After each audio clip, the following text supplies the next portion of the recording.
Hello, and welcome to my next video. As you can see by the title, we're going to be going over some Stevie Vaughan stuff, including, but not limited to, actually, yes, limited to, that lick, the application of that technique, and some cool bendy stuff.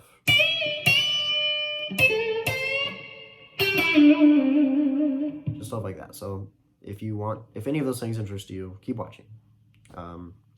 So the lick we can put anywhere we want, but it's going to be in kind of like a BB box kind of thing. So we're just going to hang right here. This is going to be our bass.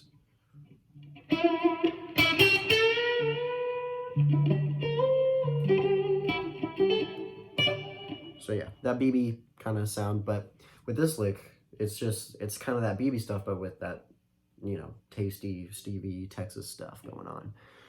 So I'm just going to play it slow.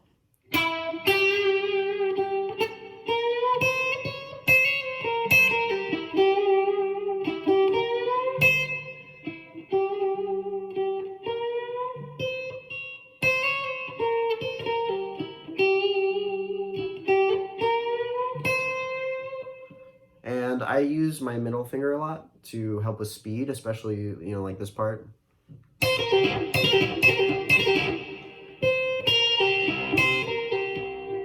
I just think it definitely makes it a lot easier, because if I tried... Not that I couldn't pick it, because it just doesn't sound as punchy. I don't know. I like it. But yeah, there's that. And then the next thing, as I demonstrated before, we're just going to use a minor, the most basic minor chord shape. Well, maybe not the most basic, but almost there. So there's that, but we're not going to be playing all the strings. We're just going to be picking that low note, and we're going to be plucking that high note. So, and it's all in one movement. But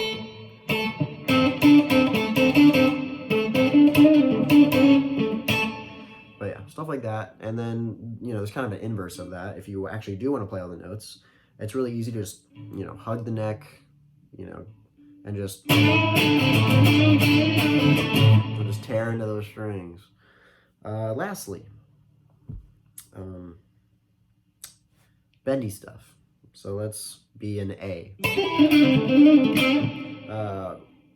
So, obviously the most two used frets for the Stevie kind of stuff is going to be just these two, like that. But some stuff that he does to add flavor in there, like he'll go up and then he won't come all the way down. He'll do stuff like this.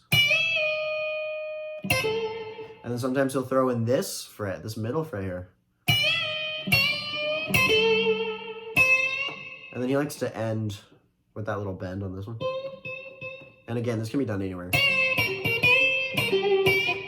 And, just, it's mostly about voicing, I think, and just getting a feel for how all those bends interact with each other and what you can do with them.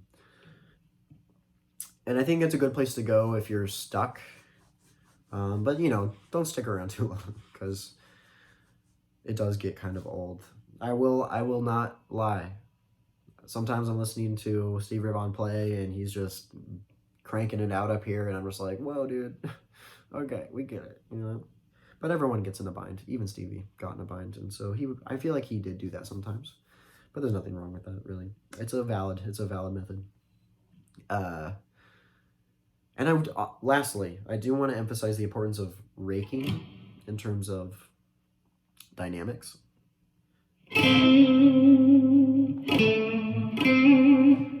Because raking into a note, it just makes it so much, I don't know, it just makes it so much more, gives a lot of oomph,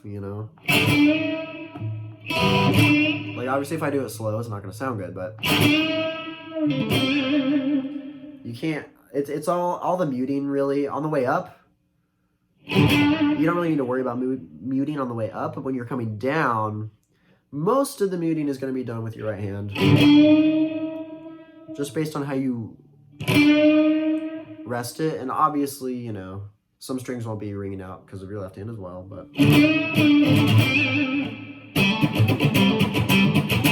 But yeah, that's something I think is really important, is practicing that selective muting, you know, going string by string. Like strumming all of them, but trying to just get one string. Like, it's kind of hard. Well, it's really hard.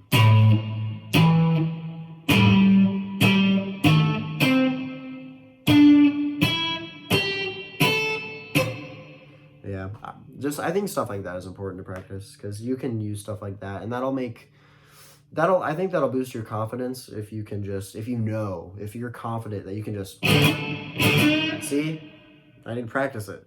If you can just rip into a note like that, heck yeah, man. Another little tidbit that is a little less important, that is tied in with that, you know, raking into something. Because sometimes you'll hear blues guitarists do something like that. And sliding into it is good, because, I don't know, I don't think you really want to ever be doing this.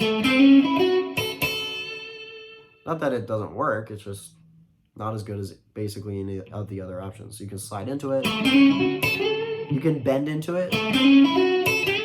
You can cool bend into it.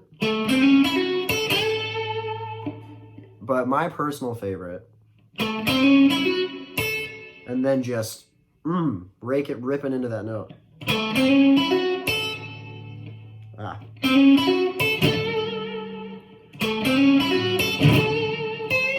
And based on, you know, the meter or whatever, you can do it a little differently. And you kind of got to snap onto it. It is a little hard, but that's how I like to do it. I think it's, you know, a little different, throws in a little variety in there of.